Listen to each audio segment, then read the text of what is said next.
একটা পোয়েম পড়াবো, lesson 3 class 8 দের, যেটার নাম হচ্ছে অ্যান এপ্রিল ডে, একটা এপ্রিল মাসের দিন।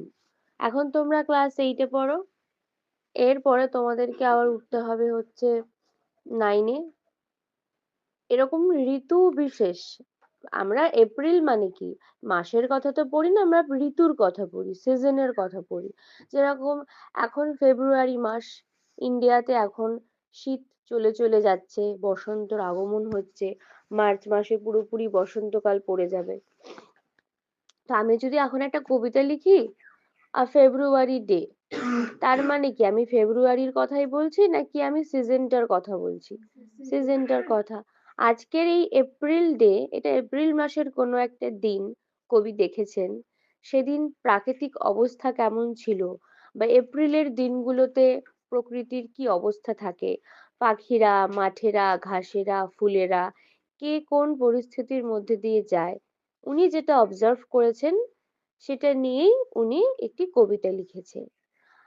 উনি ছিলেন একজন ভীষণ বিখ্যাত ফেমাস আমেরিকান পোয়েট, এবং প্রত্যেকটা কবি কোনো না কোনো টাইপের কবিতা লেখে। যেরকম অনেকে সনেট লেখার জন্য বিখ্যাত, সনেট মানে 14 লাইনের কবিতা। অনেকে আবার এনার মতো হেনরি ওয়ার্ডসওয়ার্থ লংফেলো, ইনি কিসের জন্য বিখ্যাত না লিরিক পোয়েম। লিরিক পোয়েম মানে যে পোয়েমগুলো গানের মতো সুর ছন্দে যুক্ত থাকে, তার জন্য ইনি বিখ্যাত। আজকের যে কবিতাটা অ্যান এপ্রিল ডে, এটা একটা অনেক বড় কবিতা, সেটার থেকে কিছুটা অংশ তোমাদেরকে তোমাদের পাঠ্যে তুলে দিয়েছে। তাহলে আজকের কবিতা কে লিখেছেন? Henry Wadsworth Longfellow. ইনি কোন দেশের কবি? আমেরিকান কবি। আর ইনি কোন টাইপের কবিতা লেখার জন্য বিখ্যাত? Lyric poems. আর আজকের যে কবিতাটা, সেটা কোন মানে কোন কবিতার থেকে নেওয়া হয়েছে? সেম নাম, অ্যান এপ্রিল ডে। ঠিক আছে, বাট আমাদের ছোট ভার্সন করে দিয়েছে। শুরু করছি তাহলে। When the warm sun that brings seed time and harvest has returned again. বলছে যখন সূর্য বেশ মনোরম থাকে, ওয়ার্ম থাকে, বেশ গরম গরম এলাকা, সেই টাইমটা বারবার ফিরে আসে। এবং এই সময়ে কি দেখা যায় না, সিড টাইম মানে বীজ বপনের সময় হয়, হারভেস্ট মানে ফসল কাটার সময় হয়।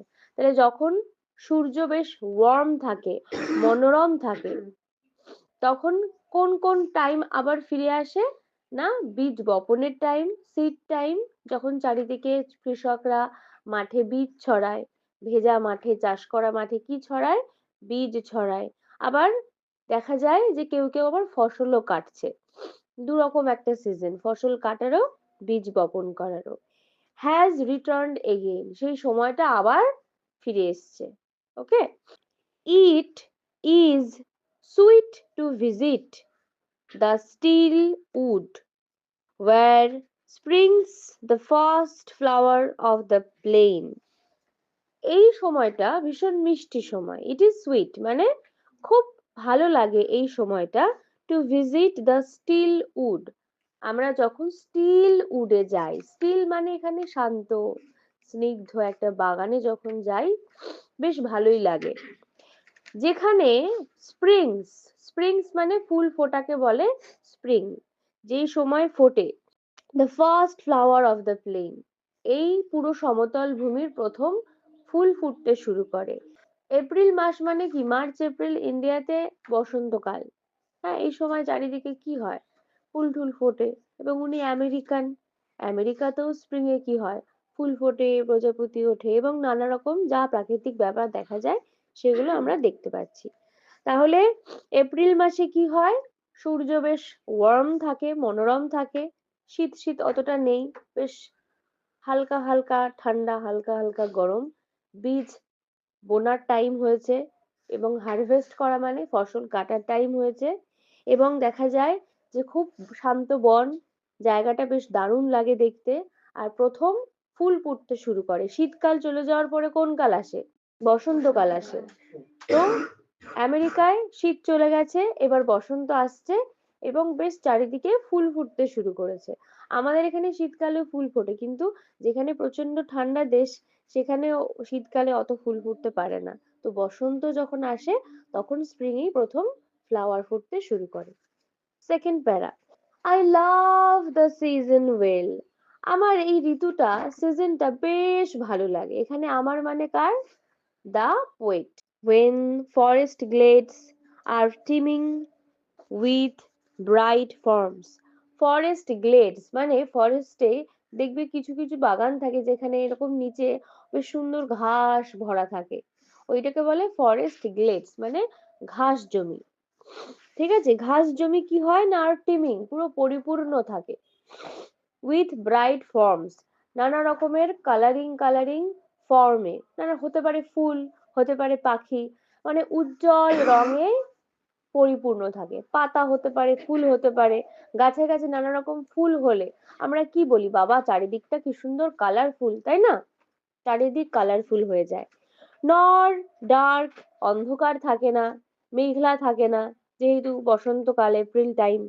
And many folded clouds foretell, আকাশে দেখা যায় অনেক ভাঁজ করা করা সেই পেঁজা তুলোর মতো যে মেঘ হয়, সেরকম নানা রকম ফোল্ডেড ক্লাউড ফোরটেল আমাদেরকে ফোরটেল করে। ফোরটেল করা মানে জানো কি, কোনো কিছু পূর্বাভাস দেওয়া।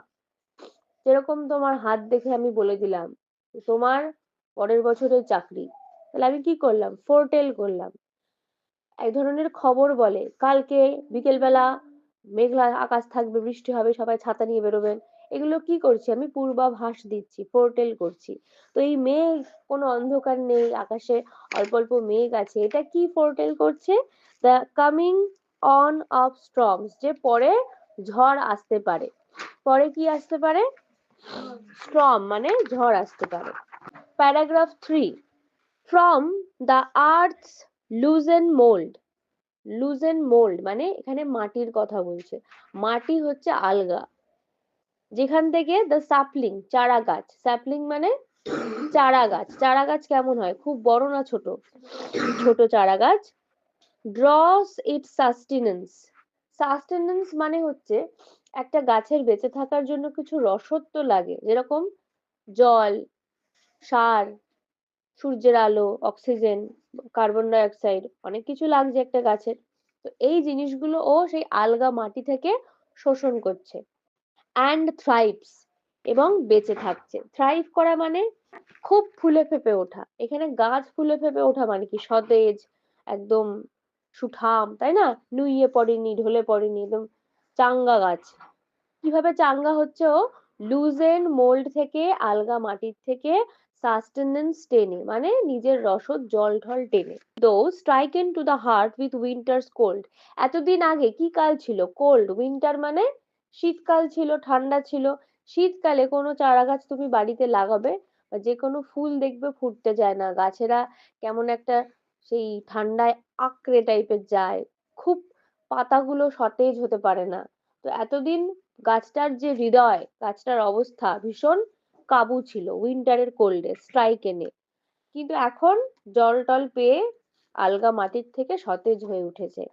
The drooping tree revives. যে গাছ ড্রুপিং হয়ে গেছিল, এরকম নেতিয়ে গেছিল, ঝিমিয়ে গেছিল, সেই গাছ এখন ভীষণ ভাবে রিভাইভ করেছে। রিভাইভ করা মানে কি, পুনরায় বেঁচে ওঠা। এটুকু বোঝা গেল। Next 4 number paragraph, the softly warbled song. Warbled মানে হচ্ছে যে সমস্ত পাখিরা দেখবে গান গাইতে গাইতে বারবার সুর চেঞ্জ করে। ঠিক আছে, নানা রকম পাখিরা সুর চেঞ্জ করে না, নানা রকম ভাবে। তো সেই পাখিরা সুর চেঞ্জ করছে খুব মৃদু স্বরে, আর এই আওয়াজগুলো শুনতে পাচ্ছি আমরা comes from the pleasant wood, বাগান থেকে। প্লেজেন্ট উড মানে কি, খুব মনোরম বাগান। যে বাগানে গেলে আমাদের মাথা গরম হয়ে যায় না, মনটা আহ কি সুন্দর এরকম লাগে, সুন্দর লাগে, ভালো লাগে না? প্রাকৃতিক একটা বন, সেই বনের ভেতর থেকে কি শুনতে পাওয়া যাচ্ছে, পাখিদের সং মানে গান। আর সেই গানটা কিরকম, ওয়ার্বলড। ওয়ার্বলড মানে কি, যে বারবার সুর চেঞ্জ হচ্ছে। and colored wings glance quick in the bright sun. আর ব্রাইট সানে, সূর্যের ভীষণ উজ্জ্বল রোদে, আলোতে আমরা দেখতে পাচ্ছি নানা রকমের ব্রাইট কালার্ড উইংস, মানে কালার্ড মানে পাখিদের রং কিরকম হয়, সেম কালারের নানা রকমের পাখি, নানা রকমের ডানা, উইংস মানে ডানা, সেইগুলো আমরা সূর্যের আলোতে এক একটা গ্ল্যান্সে মানে এক পলকে একটু দেখা পাখিদের নানা রকমের ডানা ঝটপটানি দেখতে পাচ্ছে। গ্ল্যান্স মানে তাহলে কি, এক পলকে। That moves along the forest opening, বাগানের এক তো গভীর স্থান হয়, আর একটা হয় না খোলা জায়গা যেখানে বাগান শেষ, সেই বাগানের ওপেনিং থেকে, খোলা জায়গা থেকে পাখিদেরকে উড়তে দেখা যাচ্ছে, যারা বিভিন্ন রকমের কালারের ডানাওয়ালা। ওকে, এই জিনিসগুলো দেখা যাচ্ছে, পাখিদের ডাক শোনা যাচ্ছে, গান শোনা যাচ্ছে, আর পাখিদের উড়তে দেখা যাচ্ছে ফরেস্টের গ্লেডস থেকে, ওপেনিং থেকে, ফরেস্ট ওপেনিং থেকে মানে খোলা বনের জায়গা থেকে। লাস্ট প্যারা, when the bright sunset fills, চারিদিকে যখন সানসেট হয়, সানসেট হওয়া মানে কি, সূর্য ওঠা না সূর্য অস্ত যাওয়া, অস্ত যখন সূর্য যাচ্ছে তখন একটা আলো আসে না লালচে লালচে টাইপের, সেই আলো চারিদিকে ফিলস ভরিয়ে দিচ্ছে। The silver Woods with light, চারিদিকে রূপলি আলো ভরিয়ে দিচ্ছে। বাগানটা কিরকম, সিলভার মানে রূপলি কালারের, বাগানে কি ভরে যাচ্ছে, সূর্যের আলো ভরে যাচ্ছে, light. The green slap throws its shadow in the hollow of the hill, দেখবে অনেক পাহাড় থাকে এবং যখন সূর্য অস্ত যায় ওই পাহাড়ের ছায়াগুলো অন্য কোনো গুহার মধ্যে বা পাশে গিয়ে পড়ে।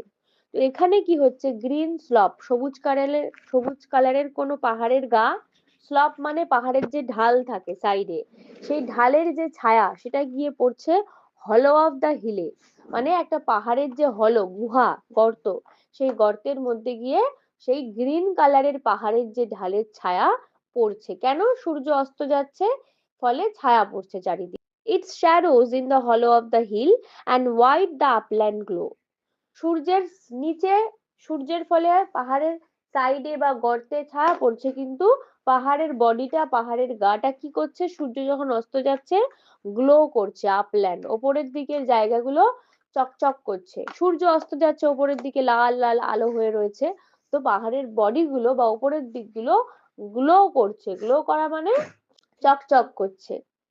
তো একটা জাস্ট সিনারি, প্রাকৃতিক, যেখানে দেখতে পাচ্ছে আমরা চাষের ক্ষেত দেখতে পাচ্ছি প্রথমেই, যে সূর্য উঠেছে এবং বীজ বপনের সময় হয়েছে, কখনো আবার কোথাও আবার বীজ কাটার সময় হয়েছে, এবং সমতলে নতুন ফুল ফুটেছে। প্রথম প্যারায় আমরা এটা দেখতে পেলাম। সেকেন্ড প্যারায় আমরা দেখতে পেলাম যে বনের ঘাস জমিতে, হ্যাঁ, নানা রকম ফুল ফুটেছে, যে কোনো অন্ধকার নেই আকাশে, এবং এইটা কি ফোরটেল করছে, পূর্বাভাস দিচ্ছে যে পরে হয়তো ঝড় আসতে পারে। তারপরে আমরা দেখতে পেলাম থার্ড প্যারাতে যে মাটি আলগা, সেখান থেকে গাছ, চারা গাছ সজাগ হয়ে ফুটে উঠেছে, এবং কদিন আগে ও শীতের ঠান্ডাতে কাবু হয়ে গেছিল, এখন আবার রিভাইভ করে গেছে, মানে পুনরায় জীবিত হয়েছে। ফোর্থ প্যারায় আমরা দেখতে পেলাম পাখিরা মিষ্টি সুরে নানা রকম গান গাইছে, হ্যাঁ, নানা রকম সুন্দর সুন্দর বনে, আবার ওদের নানা রকম কালারফুল ডানা নিয়ে ওরা ঘুরে বেড়াচ্ছে, আমরা দেখতে পাচ্ছি সেগুলো, ওরা ফরেস্টের ওপেনিং দিয়ে খোলা জায়গা থেকে উড়ে বেড়াচ্ছে। তারপরে লাস্ট প্যারায় দেখলাম সূর্য অস্ত যাচ্ছে, আর বনটা কোন কালারের, গোল্ডেন না সিলভার, সিলভার কালারের বনে আলো ভরে যাচ্ছে, সবুজ কালারের পাহাড়ের ছায়া গিয়ে গর্তে গিয়ে পড়ছে অন্যান্য ছোট ছোট পাহাড়ের, আর পাহাড়ের ওপরের দিকগুলো, আপল্যান্ড গুলো কি করছে, সূর্যের আলোয় চকচক করছে। এই হচ্ছে পুরো কবিতা, একটা প্রাকৃতিক বর্ণনা, এপ্রিল মাসের বর্ণনা। ঠিক আছে।